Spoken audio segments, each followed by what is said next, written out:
सृष्टि के आदि से लेकर अब तक नारी शक्ति का बार बार चमत्कार देखने को मिला है। जब जब अधर्म ने धर्म को, अन्याय ने न्याय को और असत्य ने सत्य को पराभूत करने का प्रयत्न किया, तब तब ही नारी शक्ति ने आगे बढ़कर धर्म, न्याय और सत्य की रक्षा की है। उसी के कारण नारी शक्ति पूजनीय है। कुछ विशिष्ट नारियों की सुनी अनसुनी कहानियां लेकर हम आए हैं। लीजिए सुनिए वीर शिवाजी की माता जीजाबाई की कहानी। अत्याचार से सारा देश आक्रांत था। अन्याय और अधर्म की काली छाया समाज की पवित्रता को ढक चुकी थी। यह देखकर जीजाबाई का हृदय रो उठता था। उन्होंने अनुभव किया कि जब तक स्वराज्य स्थापित नहीं होगा, ये काले चित्र बनते ही रहेंगे। उन्होंने स्वराज्य की स्थापना के लिए महाराष्ट्र की जनता का आह्वान किया। उनके आह्वान का ही परिणाम था कि महाराष्ट्र की धरती दासता से मुक्त हुई और उनके वीर पुत्र शिवाजी स्वराज्य को स्थापित करने में सफल हो सके। जीजाबाई एक महान देशभक्त नारी थी। देश और देश की संस्कृति के लिए उनके हृदय में अखंड प्रेम था। यद्यपि उन्होंने स्वराज्य को स्थापित करने के लिए शस्त्र धारण नहीं किए थे, पर वीर शिवाजी को वीरता का संस्कार देने का श्रेय उन्हें ही है, जो मुगल सम्राट औरंगजेब से लोहा लेकर महाराष्ट्र को स्वतंत्र करने में सफल हुए थे। शिवाजी को शिवाजी बनाने वाली जीजाबाई ही थीं। उन्हीं की प्रेरणा से उन्होंने स्वराज्य के लिए प्रयत्न किए, संकटों की खाइयां पार की और महाराष्ट्र की जनता को उनके जन्मजात अधिकार दिलाने में सफलता पाई। जीजाबाई की देशभक्ति और उनके शौर्य की जितनी भी प्रशंसा की जाए कम ही होगी। जीजाबाई अपने ढंग की अकेली नारी थीं, जो शिवा भवानी के सामने आंचल फैलाकर साशु नयन कहा करती थीं, माँ तुम कैसी माँ हो? तुम्हारी पुत्रियों के आंचल खींचे जा रहे हैं, उनकी चूड़ियां तोड़ी जा रही हैं और उनकी मस्तक रेखाओं का सिंदूर मिटाया जा रहा है, फिर भी तुम चुप हो।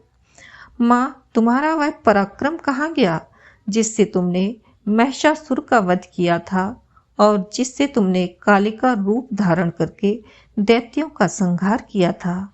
माँ तुम मुझे ऐसा पुत्र दो जो डूबती हुई धर्म की तरणी का उद्धार कर सके और जो स्त्रियों के आंचल को खींचने वालों के हाथ काट सके।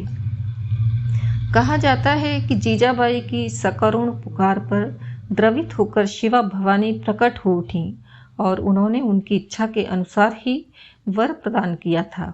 उसी वरदान के फलस्वरूप ही 10 अप्रैल 1627 को शिवाजी का जन्म हुआ था। शिवाजी जब कुछ बड़े हुए तो जीजाबाई की प्रेरणा से वे भी शिवा भवानी के चरणों में अपनी श्रद्धा के पुष्प चढ़ाया करते थे। वे भी शिवा भवानी की मूर्ति के सामने बैठकर भरी हुई आंखों से सकरुण स्वर में कहा करते थे, माँ धर्म की नाव डूब रही है, संस्कृति का गला घुट रहा है और देश की स्त्रियों को अपमानित किया जा रहा है। माताएं रो रही हैं, बहनें सिसकियां भर रही हैं, चारों ओर अन्याय और अत्याचार का चक्र चल रहा है। माँ तुम मुझे शक्ति दो जिससे मैं धर्म की रक्षा कर सकूं, माताओं और बहनों की आंखों के आंसुओं को पहुंच सकूं। शिवाजी की सकरुण प्रार्थना से माँ भवानी द्रवित हो उठी और उन्होंने प्रकट होकर उन्हें एक तलवार प्रदान की। उस तलवार का नाम भवानी था। उसी तलवार से शिवाजी ने युद्ध में शत्रुओं के दांत खट्टे किए थे।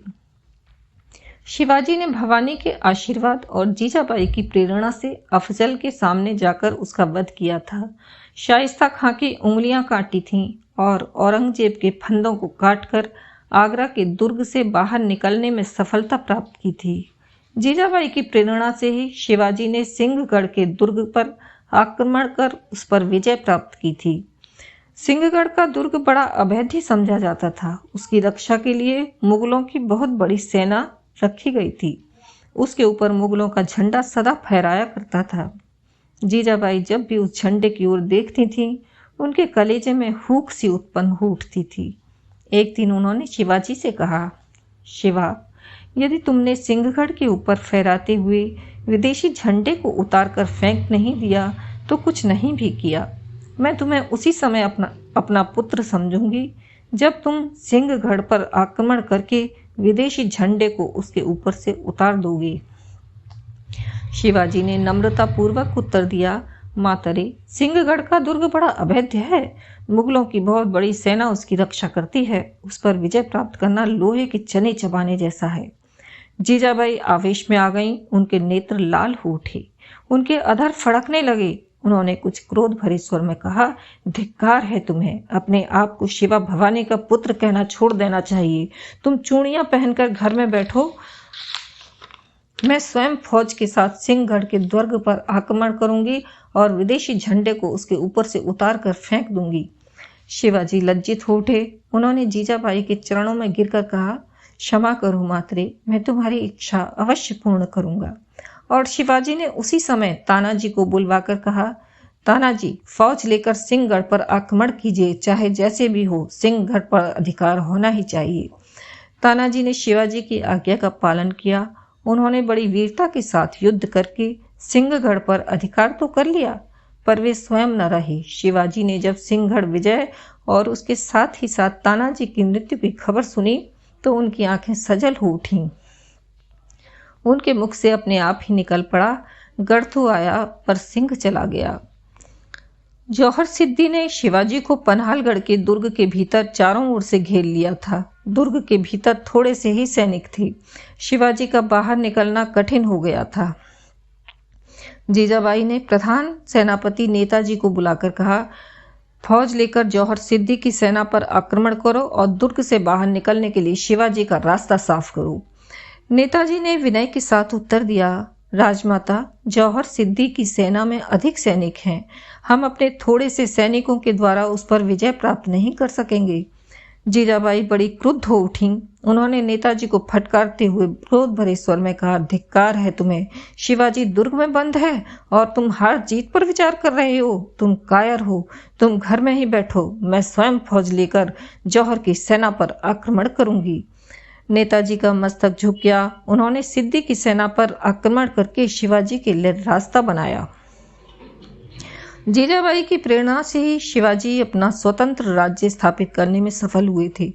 जिस समय जीजाबाई की मृत्यु हुई उस समय उनकी अवस्था 70 वर्ष के लगभग थी। उन्होंने जिस स्वराज्य का संकल्प किया था वह अब पूरा हो गया था। महाराष्ट्र की धरती अब दास्ता से मुक्त हो गई थी। रायगढ़ दुर्ग के नीचे पांचाल गांव में अब भी जीजाबाई की समाधि बनी हुई है। आसपास की जनता बड़ी ही श्रद्धा से उनकी समाधि पर दीपक जलाती है और अक्षत तथा पुष्प अर्पित कर उनकी पूजा करती है।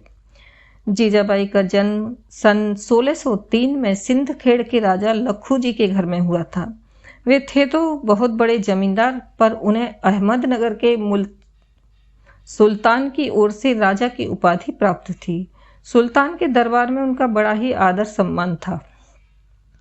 जीजाबाई बाल्यकाल से ही बड़े ही चंचल स्वभाव की और निर्भीक थीं। वे माँ भवानी की मिट्टी की मूर्तियां बनाकर उनके साथ खेला करती थीं। जीजाबाई का विवाह मालोजी भोंसले के पुत्र शाहजी के साथ हुआ था। विवाह के संबंध में एक रोचक कहानी कही जाती है। होली का दिन था। लखू जी के घर पर उत्सव था। मालोजी भी अपने 5-6 वर्षीय पुत्र शाहजी के साथ उत्सव में सम्मिलित हुए। जीजाबाई की अवस्था उस समय लगभग 4 वर्ष थी। इधर बड़े लोग उत्सव मनाने लगे और उधर शाहजी और जीजाबाई दोनों एक साथ मिलकर देखने लगे। सहसा लखू जी की दृष्टि उन पर जा पड़ी। उनके मुख से निकल पड़ा, वाह वाह, कैसी सुंदर जोड़ी है। मालोजी भोंसले ने लखू जी की बात को पकड़ लिया। उन्होंने सबके सामने कहा, फिर तो दोनों की मंगनी पक्की हो गई। मालोजी भोंसले लखू जी के अधीन काम करते थे। लखू जी अपने कर्मचारी के पुत्र के साथ अपनी पुत्री का विवाह करें, यह कैसे हो सकता था। उन्होंने मालोजी की बात काट दी। कहा, यह तो नहीं हो सकता। मैंने तो यूं ही मनोरंजन के लिए वह बात कह दी थी। पर मालोजी अड़ गए। उन्होंने कहा, आपको तो मेरी बात माननी ही पड़ेगी। और अंत में लखू जी को मालोजी की बात माननी ही पड़ी। उन्होंने सुल्तान की इच्छा से जीजाबाई का विवाह शाहजी के साथ कर दिया। विवाह के समय दोनों की उम्र बहुत ही कम थी। धीरे धीरे दोनों बड़े हुए। शाहजी बीजापुर के दरबार में नौकरी करने लगे। वे बड़े शूरवीर और साहसी थे। उन्होंने बीजापुर के दरबार की ओर से कई लड़ाइयाँ लड़ी थीं और विजय भी प्राप्त की थी, जिसके फलस्वरूप बीजापुर के दरबार में उन्हें बहुत बड़ी जागीर प्रदान की थी। शिवनेरी का दुर्ग भी उन्हें जागीर में मिला था। शाहजी बीजापुर के नवाब के बड़े शुभचिंतक थे। वे उनकी प्रसन्नता के लिए कुछ भी करने को तैयार रहते थे। जीजाबाई को उनकी यह चाटुकारिता बिल्कुल भी पसंद नहीं थी। वे उनकी आलोचना ही करती थीं।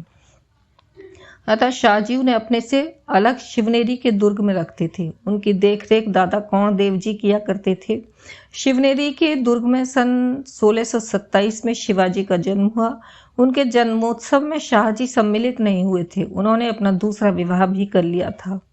कुछ वर्षों के पश्चात शाहजी की बीजापुर के नवाब से अनबन हो गई।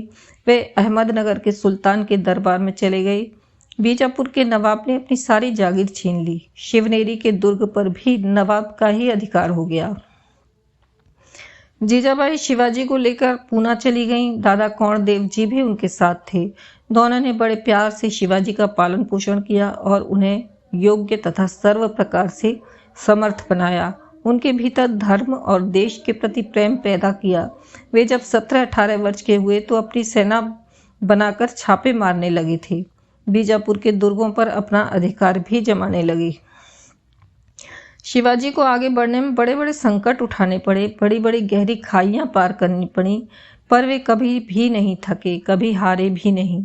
जीजाबाई की प्रेरणा और अपने गुरु समर्थ स्वामी रामदास के आशीर्वाद से वे आगे ही बढ़ते गए। उन्नति के शिखर पर चढ़ते हुए अंत में वे मराठों का स्वतंत्र राज्य स्थापित करने में सफल हुए। सन 1674 में उनका राज्याभिषेक हुआ। वे छत्रपति शिवाजी के नाम से राज्य सिंहासन पर बैठकर करने लगे। शिवाजी की उन्नति और स्वराज्य की स्थापना के मूल में जीजाबाई की प्रेरणा थी। उन्होंने जिस प्रकार संकट सहे, विपत्तियों का सामना किया और विघ्न बाधाओं से संघर्ष किया, वह उन्हीं योग्य था। वे 70 वर्ष की अवस्था तक जूझती ही रहीं, स्वराज्य की स्थापना के लिए प्रयत्न करती रहीं। जब स्वराज्य का सूर्य उदित हो गया तो वे सन 1674 की 17 जून को स्वर्ग चली गईं। वीर माता के रूप में उनका नाम युगों युगों तक भारतीयों के होठों पर ही रहेगा।